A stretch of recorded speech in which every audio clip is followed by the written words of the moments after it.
It's the Morgan Evans More or Less Pickleball podcast coming at you in 3, 2, 1, boom.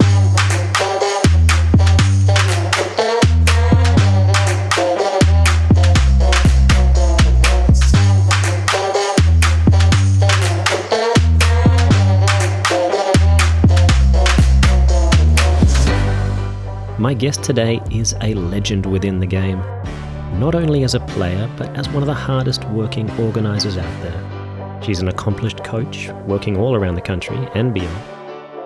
She's an all-round lovely lady. Please welcome none other than Dee Davison. Hello, Morgan. How are you doing, Dee? I'm great. Excellent. Well, it's tough to find anyone on the planet that's doing great right now, but we're all getting along, I guess. Yeah, we're doing great, I guess, in our circumstances that we have in front of us today. You know, it's a choice whether you wake up in the morning and want to feel awful, or you wake up and go, what am I thankful for? That's a good attitude. The people that will come out of this well are the ones that, figure out how to make lemonade out of these lemons. That's true. Very true. So in that sense, what are you kind of doing with your time these days? Well, I'm still involved in pickleball, whether we're talking about pickleball on a podcast today, or just kind of really helping the beginner to maybe 3-5 player that for the first time in their life, they've had to live a day without playing pickleball. How do they navigate off court and prepare for the day they get to become back on the court, and can they be a better player when they do come on court? So, helping some players navigate that, because right now everybody kind of walks around shell-shocked, just kind of like, I still have hope. I'm fortunate enough to live in an adult active retirement community, so people have a positive outlook because they've survived many things over life. But to be locked out of a lifestyle that they come to enjoy every day, and how do they navigate that? Yeah. Maybe you could start a well-spaced out sort of support group. We did, actually. Oh, great. So we got a 15-minute notice, 9:45 Monday morning 1 week ago, that our courts would be shut down in 15 minutes. And so I stepped off the court. I played a lot of pickleball. So I stepped off the court so somebody could enjoy 15 minutes left of pickleball. And I just kind of walked around our court complex, and I've mentored lots of players as they navigate through tournaments. And you see the ups and the downs and the emotional stresses in a tournament. But to watch people that day on an emotional roller coaster that was in rapid fire motion was heartbreaking. And so we were walking off the court, and just a group of 2-5 to 3-0 players just started asking questions, just anything about pickleball. And so I thought, we can still keep this conversation going. So we called at 9 a.m., bring your cup of coffee, bring your lawn chair. We're going to sit in the parking lot in a campfire circle, but it'd have to 6 to 10 feet spacing. So they could still talk about pickleball and talk about what was happening and how do they move out of that. So we've had our third 9 a.m. coffee pickleball parking lot chat in a week. That's great. And we've grown from 6 people to 12 people. So they're learning together. Oh, that's fantastic. That's inspiring. Maybe we'll try and get that going out here. Or you could come and show us the ropes. Yeah. Am I allowed in California, though? I don't know if the border's closed. Oh, that's a good question. Will I be able to get fuel? Will I be able to get food along the way? Well, your gas is actually much cheaper than it was. We were getting up around the $4.30, $4.50 sort of mark, and now I think the most expensive is around $3.19, $3.20. So yeah, it's getting cheaper, but that's knocking into my other livelihood. Oh. Yeah. So there's, that's shell-shocked. I lived my whole life in an up and down roller coaster in economics because I grew up in Western Kansas. So you either had farming or an oil industry. And most oil industry in Kansas is small business owned. It's not majors. Oh, really? So there's a lot of people barely scraping by and trying to keep that industry alive, or barely on a heartbeat. That's a whole nother subject. But I'm sure 99% of the population is enjoying cheaper fuel. Yeah, I feel like when I look at it, I just want to get in my car and drive as far as I can go. Try to find someone playing pickleball, and then I don't know what I would do, but it's hard to run away from this one. The best week.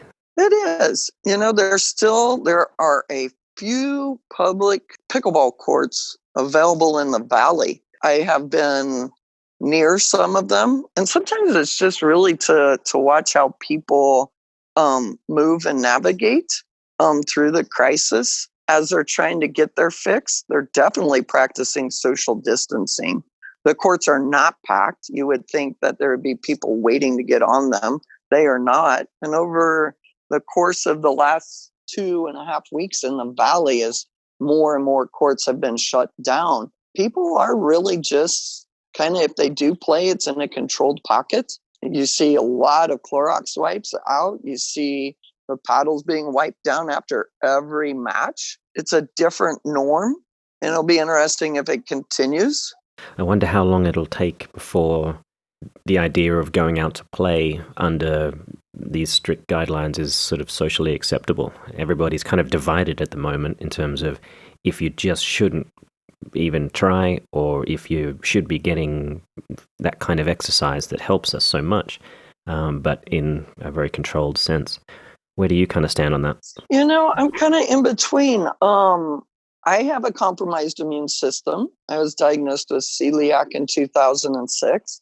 And so I have to be a little aware of what's going on. I think if you do live, or if you have lived with a compromised immune system, you have been aware of how your body feels and reacts. So when it's starting to get run down, you shut it down, take a rest. Maybe you're doing that a little bit sooner rather than later.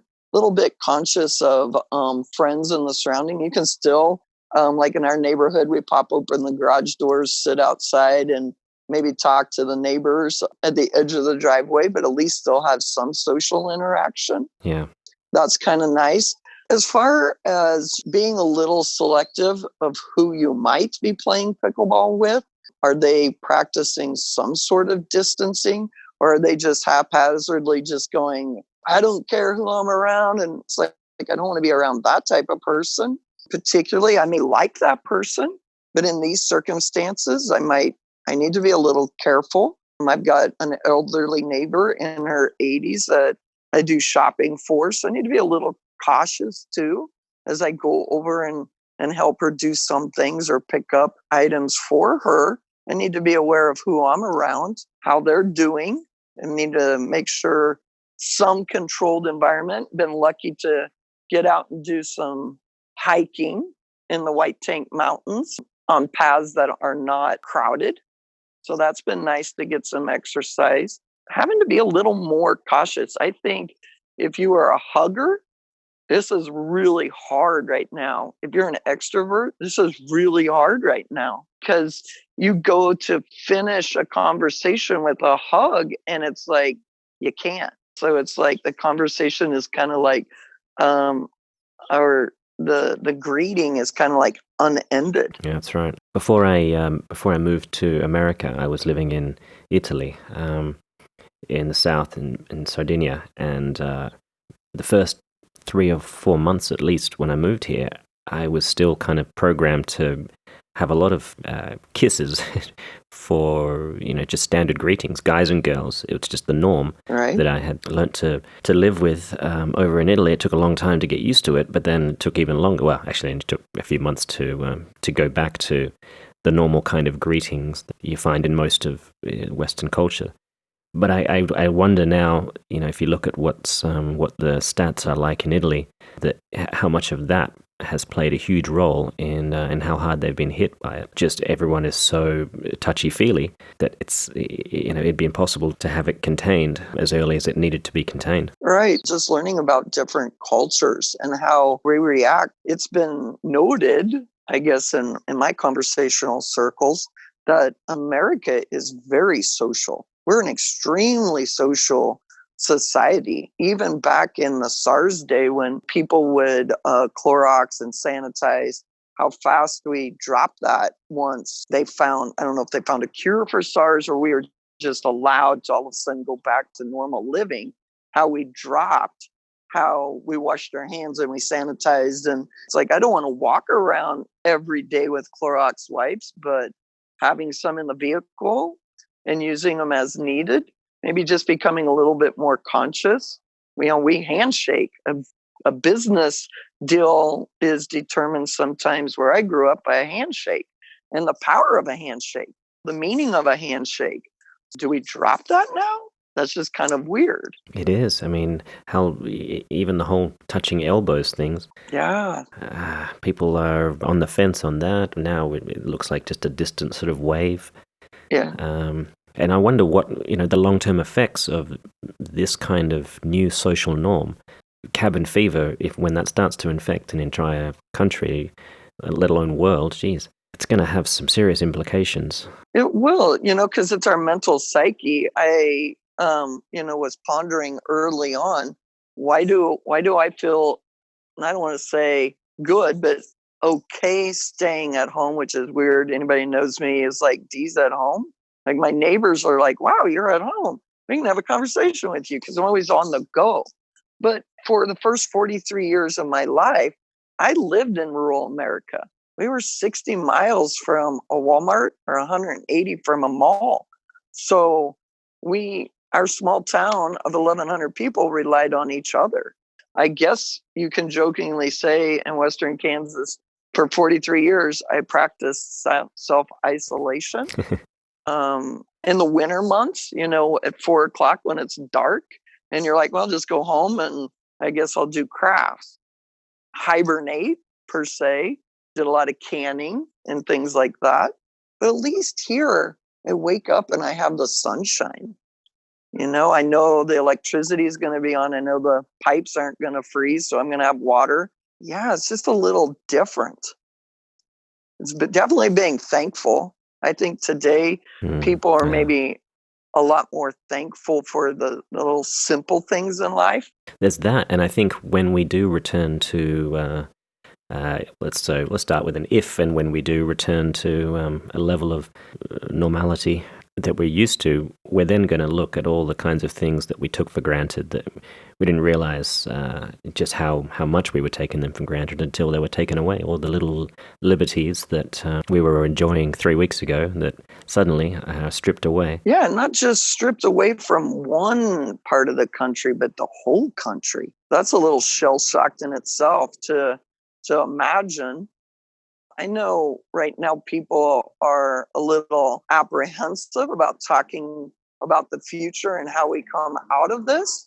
But I think it's important to look forward and say, when we do come out, I hope we come out nicer to each other, less angry as a society, more thankful.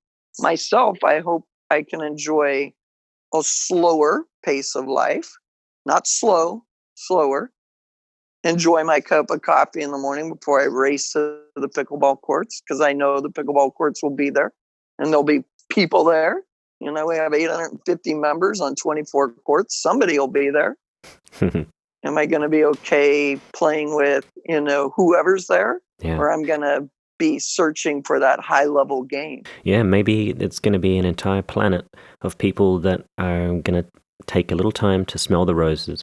Yeah, and that's not all terrible. Yeah, no, and perhaps, leave the rat race alone for a little while and not be in such a rush to get back to the crazy life. The crazy life, exactly. And you look at the cities in America, especially, that have been hit hardest by this thing. It's the crazy cities, New York. They overpopulated. I can remember the very first time I did a lot of my early pickleball up in the Northwest in Seattle. I flew into Seattle and traveled around and then drove down to Portland, not knowing that their norm is you sit in traffic a lot on 4 lanes, a lot. I was like, you couldn't pay me enough millions in the world to to move to an overpopulated city. But again, I came from a very rural city where mindless driving was 70 mile an hour, on a 2-lane highway. There's like hardly anybody on the road. Yeah. And so to be sitting in traffic, wasting time, I was like, that's not for me. Yeah, that's... could you, if you don't mind, could you come up with a vaccine relatively soon? Do you think you could do that? I come up with what? A vaccine? Yes, that'd be great if you could somehow... I'll work on it, Yeah, Morgan. I mean, before lunch would be great, if possible. Okay. Well, maybe I can work on a mental exercise. So we would come out of it, mentally ready. That'd be good.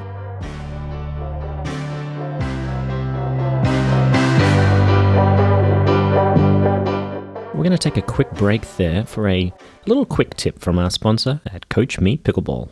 Practice makes perfect, right? My name is Morgan Evans, and I have to tell you that practice doesn't make perfect. Perfect practice makes progress. That's why we've created CoachME Pickleball. At CoachME Pickleball, you'll find an extensive and growing library of lessons on topics covering every aspect of pickleball for every level of player. For one small monthly fee, you'll get access to every video in our library, with new content added every month. Check out CoachMePickleball.com to sign up for a free 7-day membership.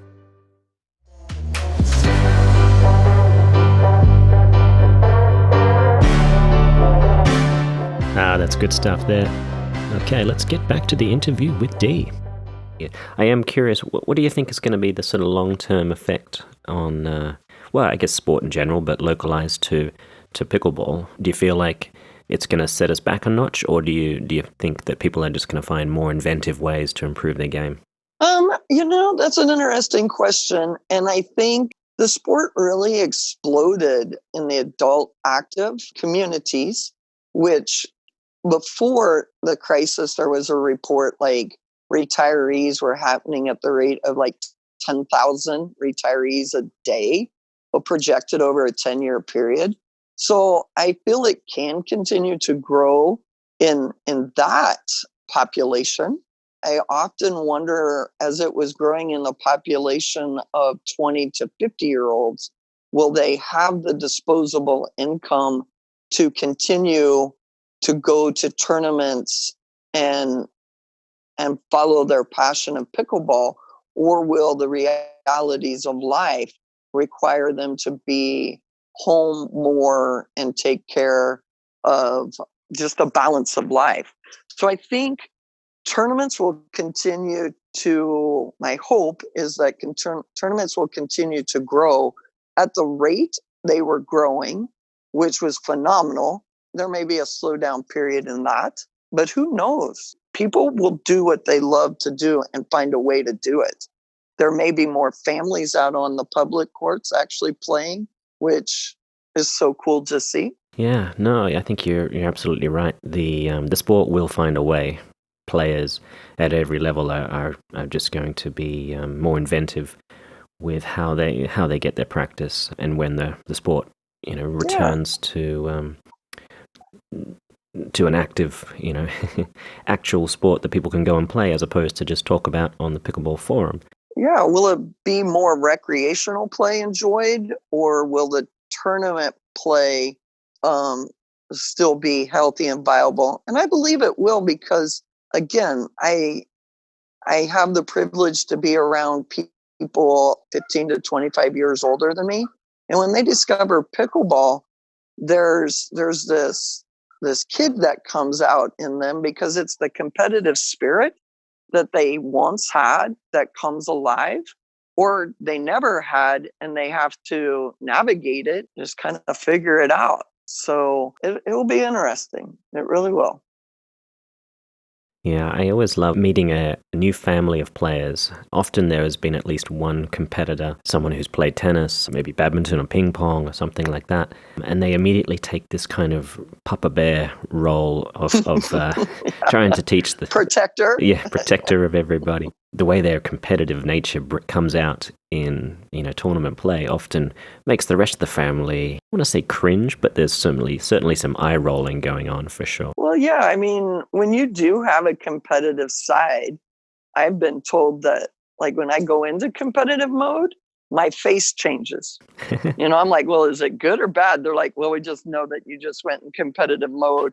And I'm like, okay, well, I'd like to know if it's a friendly look or not so friendly look, or how did I get there? That's another thing. Can I command myself to get to there and then pull myself back out when I need to? I don't know. I think that's tough. I think it's in the same way that, they say a smile is contagious. Right. And that at certain triggers, you just don't have a choice. You can control a frown, but you can't necessarily control a smile. And I think when someone's competitive juices get going, the kind of facial expressions that's just, you're on autopilot. It is what it is, and you hope no one's taking photos. Yeah, exactly. I know I don't look good out there when I hit a particular shot. My jaw seems to come out. It's weird. I hate it. But if it was a successful shot, you can rejoice in that privately or publicly. I suppose so. So I know when I'm coaching or mentoring, especially younger players that are fascinated by the sport, or they go to a high-level tournament, let's use the USA Nationals in Indian Wells, and they're just mesmerized by the play or the players, or they finally put a name with a face, and they're watching that player. And they so want to go up and say hi, and you've inspired me. And it's like there's a time and a place for that. When they're in their competition mode, you kind of need to leave them there. Go up to them. It's hard to go up to them after they've lost. That's not the time to go either. Yeah. But as a competitive player and a coach, you have to find a unique balance. It's fun to navigate it. Maybe not so much yourself when you want to be competitive and you've been disappointed and you're trying to navigate that disappointment at the same time you're trying to put that smile on your face and remove the frown. Yeah, I feel like one of the things I come back to as I've been playing for, it's been 5 or 6 years now, and podium finishes become less and less. The thing I keep coming back to, and the only sort of solace I find, is I'm the only one that gets to define what success is for me. Absolutely. And if I can leave a tournament either developing new partnerships that are going to work well in the future, or I've just had a great time getting good memories with old or new friends, I can come away and think that's a win. Or if I've helped with coaching, done some commentary, anything and everything that is either fulfilling for me or useful for the game, that's had to be the kind of mindset I go into with the tournament. And maybe I will be able to get to the end and take gold. Maybe I won't. There's a lot of factors that I can't control, but I can control my attitude towards the whole thing. Absolutely. Absolutely. We're going to hold it there for just a moment for a little game show. This time, a classic Battle of the Sexes.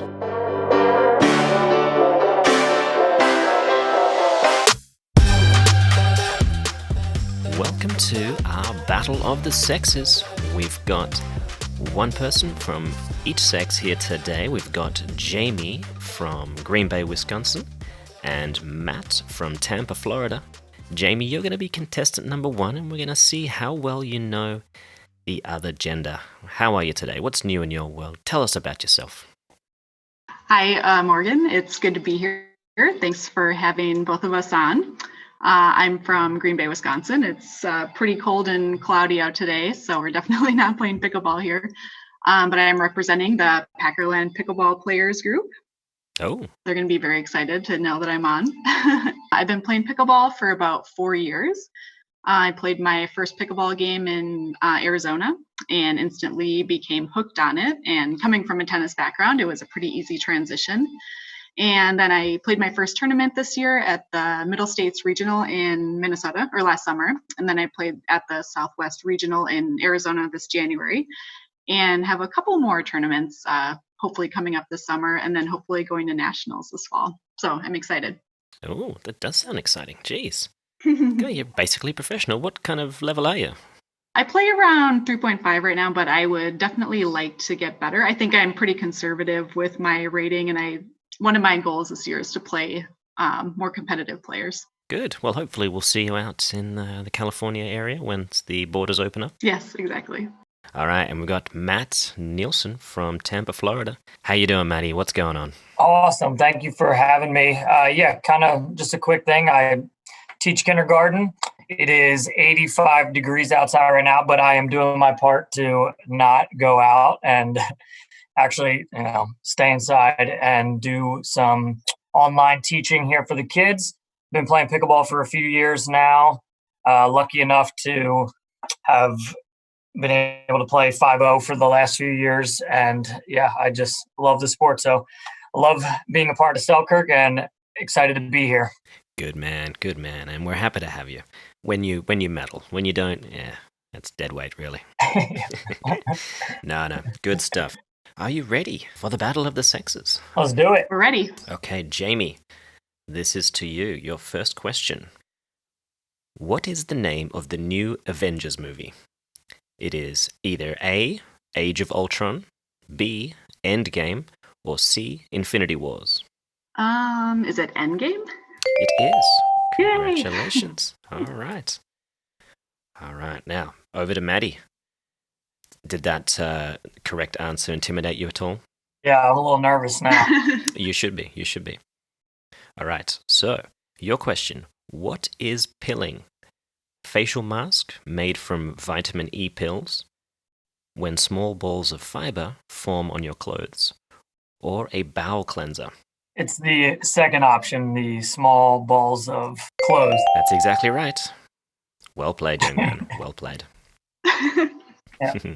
All right, back over to Jamie. We're tied at 1 apiece. Where would you find a fifth wheel? In the trunk, on the back of a truck, or under the hood? When I think of fifth wheel, I think of like a trailer. So I'm thinking at the back of the car. Hey, congratulations. You're absolutely right. Cooking with gas. Well done. Maddie, your next question. What celebrity made headlines for leaving Fashion Police?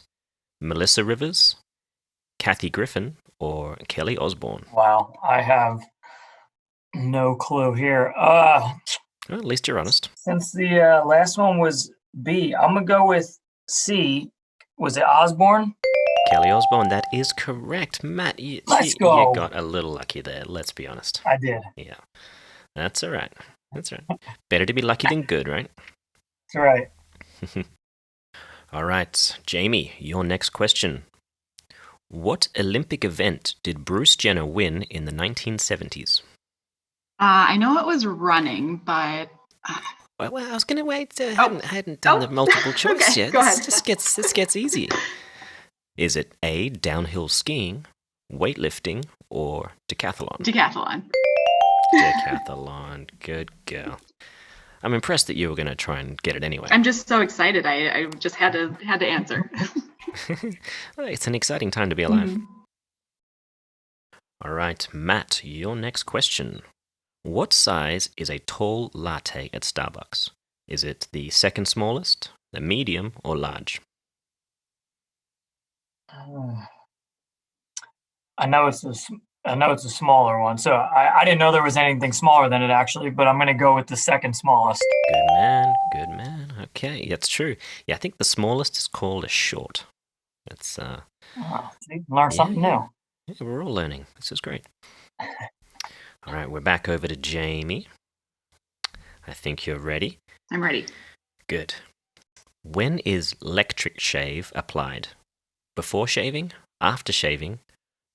If you nick your skin? Could you repeat the question, please? Okay. Okay. All right, so it's a product. It is called electric shave. When is electric shave applied? Before shaving, after shaving, or if you nick your skin? I'm just going to have to guess after. Oh no, your run of incredible answership has come to an end. No. Bad luck. It is unfortunately before shaving. Okay. I know. What can you do? Tough questions. All right, over to Matt. A women's shirt that extends just above the natural waistline is called a baby doll, an empire waist, or a crop top. Wow. A crop top shorter. You said it extends past the waist?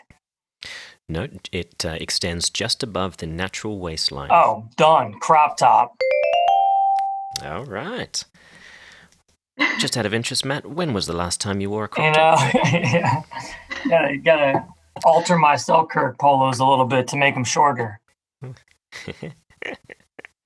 Good, excellent. Well, we'll talk to Rob Barnes about Yeah. that. We always like to, bring in a if Rob is listening situation. So if Rob's listening, you got to send Maddie one of these dodgy shirts. You ready, Jamie? I'm ready. So he's got a 4-3 lead at the moment. Just so you know. Okay, here we go.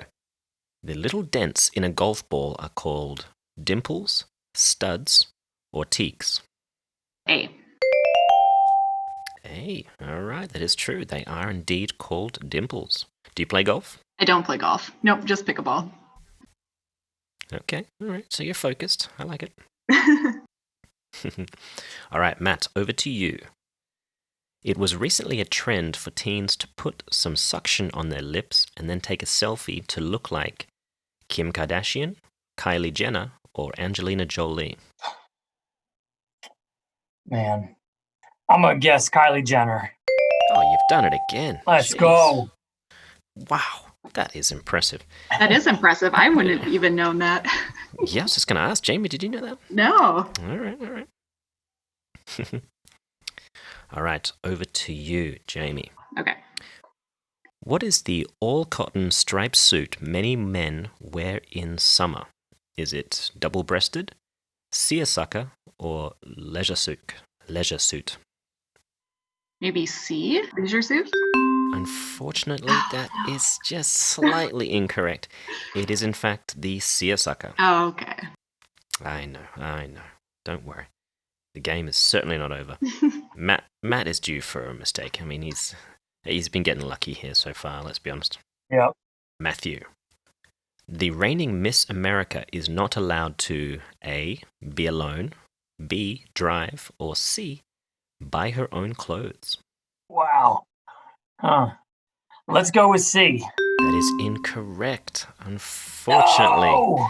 I mean, You jinxed me. could you imagine if you told any woman on the planet you are no longer allowed to buy clothes? We'd have a mutiny, I think. Which one is it? She can't She drive? can't drive. Yeah. Wow. Huh. It's interesting, All right. isn't Good it? to know. Who knew? All right, Jamie. We're getting closer. You're drawing him back. What color is the number 4 ball in pool? Orange, blue, or purple? Purple? It is. Oh, that's just a guess. I'm so happy I got it. You don't have to tell people it was a guess. Maybe you just naturally got it. It just came to me. I just knew it. Matthew.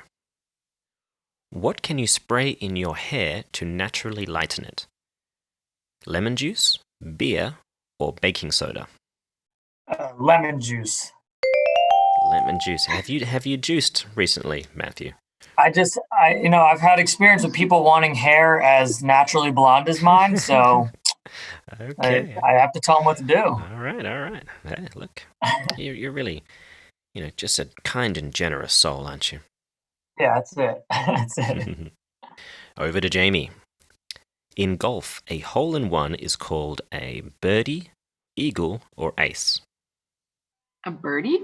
That is unfortunately incorrect. It's probably an ace, right? It probably is, yes. Oh, okay. That's what happens when I don't play golf. I don't know. Not to worry. That was deceptively difficult. Matt, are you ready for your next question? Yep. Good man. What kind of facial piercing resembles a birthmark? The Rihanna, the Monroe, or the Rook? Wow. Oh, man. Whatever the third one was. The Rook? The Rook? Uh-huh. It is not, unfortunately. It is not. Jamie, do you know this one? I would say the Monroe. That is correct. Oh, man. Do I get a point for stealing the question? Sure. Why not? No, you don't. All right. Jamie, how old are the thoroughbreds in the Kentucky Derby? 2, 3 or 7? 2. Unfortunately, that is incorrect. Matt, do you know that? Yeah, there's 3. Ah, there you go. Guys, boys will be boys. I knew they were young. I didn't know they were 3, though. They are 3. Not to worry. Okay, over to Matt. The name of the Duke and Duchess of Windsor's first baby is Richard, George, or Charles? Wow. We're due for a Charles. Let's see. See? That is incorrect. Unfortunately, it is George. Georgie Wow. boy, yeah. That means, Jamie, you're still in with a chance here. Crossing my fingers. Which character is not in the recent Avengers movie? Hulk, Aquawoman, or Thor? I haven't seen the movie, so I don't know. I'll say Hulk. Unfortunately, that is incorrect. Oh. It is Aquawoman. And I do not believe Aquawoman actually exists. But I don't know who yeah, that is. there's an Aquaman, and if you ever thought about watching the movie Aquaman, don't go anywhere near it. It is terrible. Just terrible. Shockingly bad, really. I don't know how they managed it. Anyway, got a little off topic there. I'm just still emotional about the time wasted watching the first quarter of Aquaman. Okay, on to Matt. This is for the win. What hairstyle is short with hair around the jaw level? Is it the pixie, bob, or page? Oh, man. I was going to say the bob, but the pixie kind of threw me off there. All right, so it's around the chin? Yes, well, around the jaw level. I have no clue what pixie looks like, so I'm going to go with the bob. That is correct. Well done. Oh, let's go. That is huge for the male race. Our organization is just looking a little bit better because of you, Matt. Cheers, mate. That's fantastic. Jamie, I do feel bad. So you had some tough questions there. That's okay. Did you have fun anyway? I had a great time. Thank you. Excellent. So at the end of the day, it was Matt with 7 points, Jamie with 5. Who knows? Maybe we'll do it again. Maybe there'll be a round 2 in the future somewhere. I demand a rematch. There we go. I love it. I thought the highlight was listening to Morgan say aqua in his accent. I didn't even know what he was saying. How do you say it? Aqua. That was good. I'm glad I didn't have that question. Good stuff, guys. Well, this has just been way too much fun. I promise we'll do it again sometime. Thanks for having me. Thank you for having me. You are welcome. You too. Stay safe out there. Enjoy pickleball in whatever fashion you can do it these days. Oh, make sure you share and like all that stuff that everybody likes to do online. Will do. Thank you again. Bye, Matt. Bye. Cheers.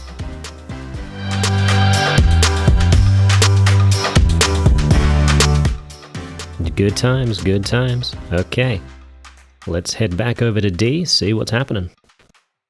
As a coach, a mentor, tournament director, everybody goes into the day hoping for gold, right? But after the first 2 rounds of any bracket, half of them are going home. Yeah. Back in the day when I first started tournaments, most of our tournaments were round robin play, which meant when you showed up that day, you didn't know who was going to get gold. Everybody was fighting for it, but you got lots and lots of play all day long. And sometimes I wonder if we need to return back to having less people at a tournament, more fulfilling play at a tournament, and everybody walks away feeling satisfied that they got enough play. Maybe they didn't play their best every round or every game, but they were able to come out of a funk and have a success. But win or lose, you got your play satisfied. So it'll be interesting. I would love to see a few varieties of format changes, one of them including pool play before a double elimination or single elimination if necessary. But I think that kind of thing is going to be a great way to have, perhaps the teams that might be seeded, 15 through 30 or 40 to get more and more play against peers under pressure at a higher level at a tournament versus, well, we weren't seeded very well. We lost our first game and had a tough 2 matches in the back draw, and suddenly, you've had a total play time of around an hour and a half, maybe if you're lucky, and you flew 3,000 miles to get there. And then there's no available rec courts to go finish that need of fulfillment.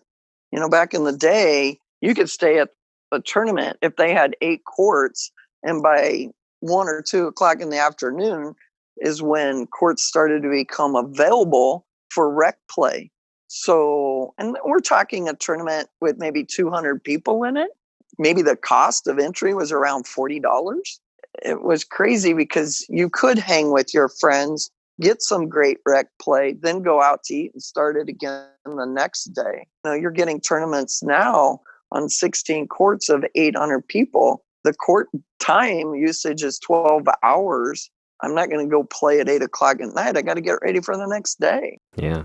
Do you think tournaments are getting greedy? I think the cost factor with tournaments, back when I started tournaments, our court time that you paid for renting a court wasn't high. They almost gave it to you. Now they have to pay some for the facility. You're spending money on unique awards when in the end they probably just go in a drawer. So if you want to cut out the cost of medals, that's one way. We're on the second try of a pro circuit. So there's money that needs to come from somewhere. I can remember back in the day, we offered the LeMaster Davison Classic. Gigi and I put that together as a give back tournament. So the tournament fees, I looked back, tournament fees were between $40 and $50, depending on one event or 2 events. We were the first tournament to pay the event desk staff, the first tournament to pay referee event desk staff and the referees, and we paid first aid and paid back to the players at every skill level. Wow, I remember that tournament. It was one of my favorites. Yeah, that was a good one. I was always sad when it finished, but that's for another time, I'm sure. Yeah. Yeah. Yeah, it sounds like a progressive tournament. It was. It sounds like it was ahead of its time. It was. And, we limited it to 200 people. Ooh. And we actually said no more than 200 people so that we could provide great play, a great environment. We had lunches catered by Streets in New York. We partnered with them. For every $1 we spent, they donated $1 to the lunch. And so we had awesome lunches catered in. Yeah, there's a lot that can be done with a tournament instead of just fundraising. We'll see how that changes. Well, maybe this pandemic is the reset button that sends pickleball tournaments back a couple of years to a time where after you've finished, you could always find a court. There you go. That would be great. And everybody knows your name. Can I be Norm at the end of the bar waiting for everybody to arrive? You can. And everyone will yell, Dee!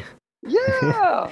Or Morgan! Yeah, let's go with Dee. Morgan's two syllables. You can't have a 2-syllable name for that kind of thing. No, I think your name can be whatever you want it to be. Oh, good. Because actually, my first name is Robert. And I could go with Rob, I suppose. But I don't really feel like a Rob. You don't look like a Rob. You're a unique Morgan. My original name is Deanne. Oh. And growing up, loved my teachers, so I want to give a shout out to all of them. But for some reason, many of them struggled and said Diane, Deanne. I mean, it was just all over the map. My nickname actually developed from a job that I took in college at a university bookstore, and I wanted the job really bad so I could work on campus and I could get 40 hours a week and come and go as I wanted. And I knew the manager, and he goes, I'll hire you under one condition. And I'm like, all right. He's like, I already have a Deanna working here, and I can't go on the PA system and say Deanna or Deanne. So you're going to have to be called Dee. I'm like, okay, done. Good. And it just stuck because it was easier to remember. That's a good story. So, now we know the truth has come out. Yeah. Very good.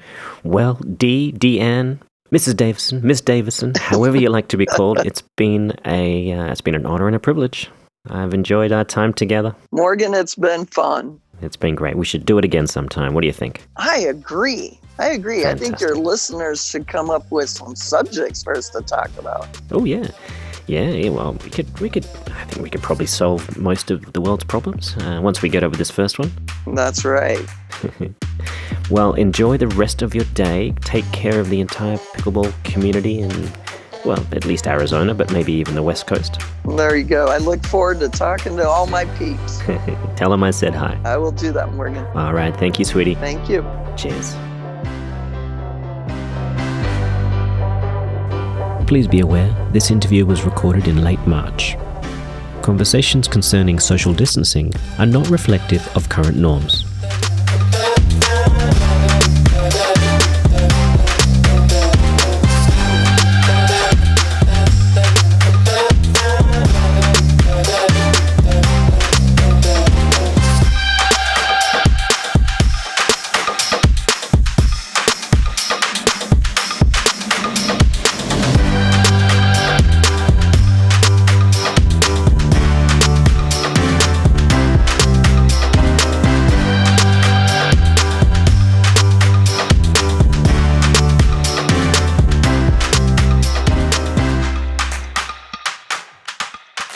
This podcast is powered by Selkirk. So what's new, Matt? Are you surviving in style? So yeah, I teach kindergarten, so we are doing online learning. Wow. And that is very interesting to have 6-year-olds on the computer following directions at home. So we did a Zoom meeting actually with 30 of them this morning, which was crazy. Yeah, that's insane. Yeah, it was fun. I kind of want to see that meeting. Yeah. Oh, I mean, we muted them all so that we could talk, and then we had their videos, and they were, I mean, waving to their friends, dabbing in the background. I don't even know what was happening. Online chaos. I love it.